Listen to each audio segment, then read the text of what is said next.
बात कहूं तुमसे? अच्छी बात तो कहने आए नहीं होगे, लेकिन फिर भी चलो कहो, क्या कहना अच्छा, तो तुम ये सोचते हो मेरे बारे में?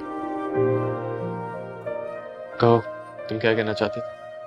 देखो, तुम विरसा भाभी से मोहब्बत तो करते हो नहीं, तो फिर क्यों अपनी ईगो सेटिस्फेक्शन के लिए उसको अपने गले का हार बना के जबरदस्ती घूम रहे हो तुम? तुम अभी बिल्कुल मेरे बाबा की जबान, इनफैक्ट उन्हीं की वर्डिंग यूज कर। तुम्हारे कहने का भी यही मकसद है कि मैं विरसा का हाथ पकड़ के उसे अपने घर से बाहर निकाल दूं। Of course. देखो, तुम्हारे घर वाले तो कम से कम खुश हो जाएंगे ना। और तुम्हारे बाबा स्पेशली, वो तो विरसा भाभी को घर से निकाल के जैसे उनको दुनिया की सबसे बड़ी खुशी मिल जाएगी।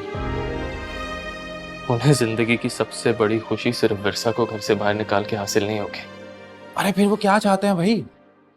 जब मैं उनकी भांजी जूबी से शादी कर लूंगा, तब उन्हें अपनी जिंदगी की सबसे बड़ी खुशी हासिल होगी। ये वालिदैन भी ना औलाद को अपनी किसी चीज की तरह समझते हैं। जब चाहें जहां चाहें उसको अपनी मर्जी से रख दें और फिर अपनी मर्जी से वहां से उठा लें। भाई जाहिर है माँ बाप का इतना हक तो होता ही है ना। अरे इतना वक्त हो गया यार, इस वक्त तो बाहर जाके खाना खाने का वक्त भी नहीं रहा। चलो चलते हैं। अगर खाना खाने भी नहीं चाह रहे, तो फिर कहां ले जाना चाहते? यार तुम उठो तो सही, बाकी तुम्हें रास्ते में बताऊं। मुझे कहीं नहीं जाना, वैसे भी मेरा मूड नहीं है। यहीं बैठ के ऑर्डर कर देते, मैं कर देता हूँ। अरे यार वकार समझो ना, अगर नहीं समझना तो मैं समझाता हूँ। देखो, मैं तुम्हें ना किसी से मिलाने ले जा रहा हूँ और वापसी पे लंच भी कर लेंगे। नहीं, मैंने कहा ना मुझे कहीं नहीं जाना। यार एक तो तुम बहुत जिद्दी हो भाई। अच्छा लिसन, वो तुमने मुझसे कहा था ना 10 करोड़ रुपए के लिए लोन के तौर पे, मैंने किसी से बात किया तो वो कुछ शराइत पे वो पैसे देने के लिए तैयार है। अच्छा, ऐसा कौन है ये जो इतनी बड़ी रकम लोन में देने को तैयार हो गया? अब सारी तफ्तीश और तहकीक यहीं पे कर लोगे? चलो। अच्छा भाई चलो फिर, देखते हैं तो मुझे किससे मिलवाने वाले। वैसे मुझे तुम्हारी किसी बात पे यकीन नहीं है। अच्छा चलो तो सही ना।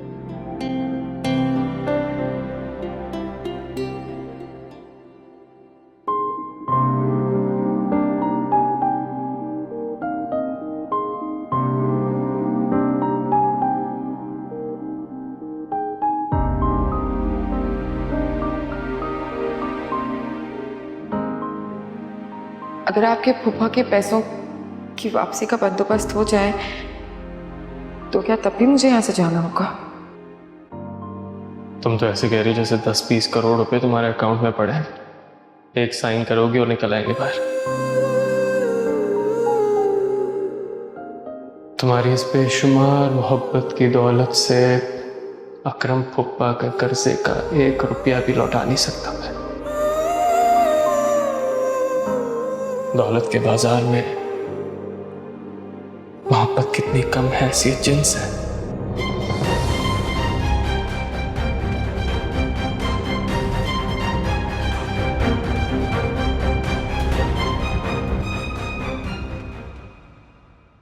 सुबह से वो अपने कमरे में घुसी हुई है, नीचे आई सिर्फ खाना बनाने।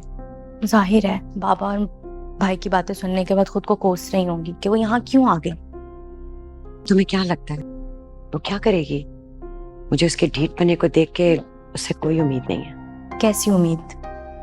यही कि वो इस घर से जाएगी या नहीं। इसका मतलब आप चाहती हैं कि वो यहाँ से चली जाए? जो घर के हालात चल रहे हैं उसमें बेहतर होगा कि वो यहाँ से चली जाए। कितनी अजीब बात है मामा, कुछ अरसा पहले आप इसी विरसा को अपनी बहू बनाने के लिए कितनी बेकरार थी। क्या अब ये वही विरसा नहीं है? इंसान हालात का मोहताज होता है और हालात के मुताबिक फैसले करने पड़ते हैं। उस वक्त हालात कुछ और थे और अब कुछ और। आज आप उसी जूबी को इस घर की बहू बनाना चाहती हैं, जिसके मुंह पे आपने उसे कहा था कि वो इस घर की बहू बनने के ख्वाब ना देखे, क्योंकि आप ऐसा नहीं चाहती। हाँ, मैंने तय कर दिया है। अब ऐसे क्या देख रही हो? देख रही हूँ कि लोग कितनी जल्दी बदल जाते हैं। अच्छा, ज्यादा बातें बनाने की जरूरत नहीं है। और वैसे भी तुम्हें तो खुश होना चाहिए, तुम ही तो थी जो जूबी की मोहब्बत में उसे इस घर की बहू बनाने की सिफारिशें करती थी। आप बदल सकती हैं तो मैं क्यों नहीं? मैं भी बदल गई हूँ। अपने भाई के दिल का हाल मैं अच्छे से जानती हूँ। वहां जूबी नहीं, बिरसा रहती है। ज्यादा अम्मा बनने की ना कोशिश मत करो, समझ आइए ना।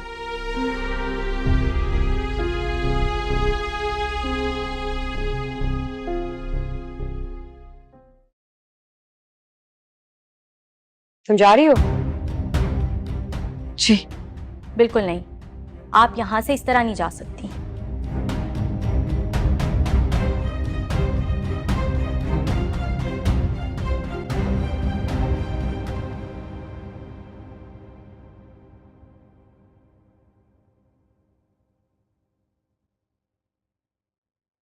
कॉफी पियेंगे? बनाकर लाके दूं? ए, बना लाओ तो अच्छी बात है। सॉरी डैड, मुझे आपसे एक जरूरी बात करनी है। हाँ हाँ, बैठो बेटा, कहो क्या कहना है।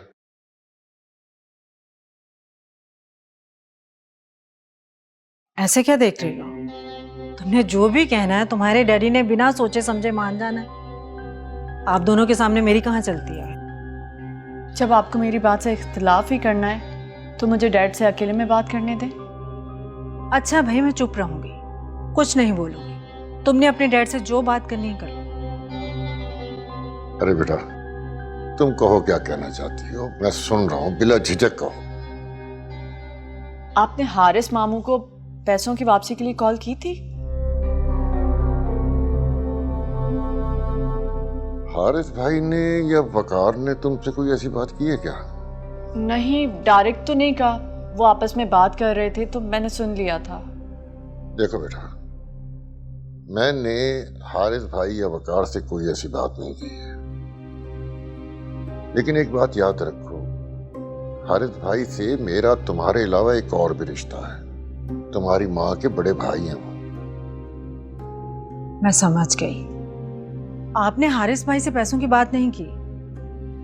भाईजान ने खुद ही वकार को प्रेशराइज करने के लिए ये बात की होगी। बात जो भी है, मैं आपसे यही कहने आई हूँ कि अब आप उन्हें ना पैसों के लिए ना मेरे रिश्ते के लिए किसी भी बात के लिए कॉल नहीं करेंगे। क्यों? तुमने वकार को छोड़ने का फैसला कर लिया? मैं नहीं चाहती आपके पैसों की वापसी के प्रेशर में वकार कहीं और से पैसे अरेंज करने में कामयाब हो जाए।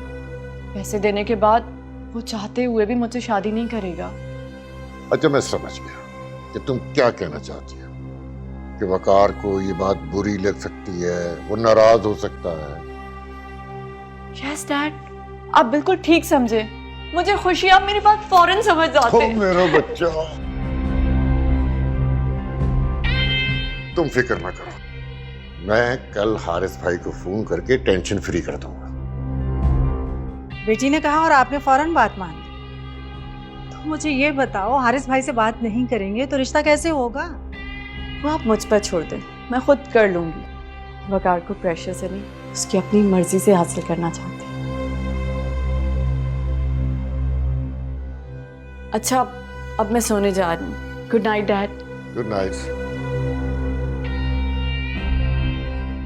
पहले तो तुम खुद चाहती थी कि तुम्हारी बेटी की शादी तुम्हारे भाई के बेटे से हो, अब क्या हो गया? आप मुझे गलत समझे हैं अकरम साहब। जिस तरह बेटी के हाथों आप मजबूर हैं, उसी तरह मैं भी मजबूर हूँ। वरना ये मैं बिल्कुल नहीं चाहती कि नाहिद भाभी जैसी औरत मेरी बेटी की सास बने।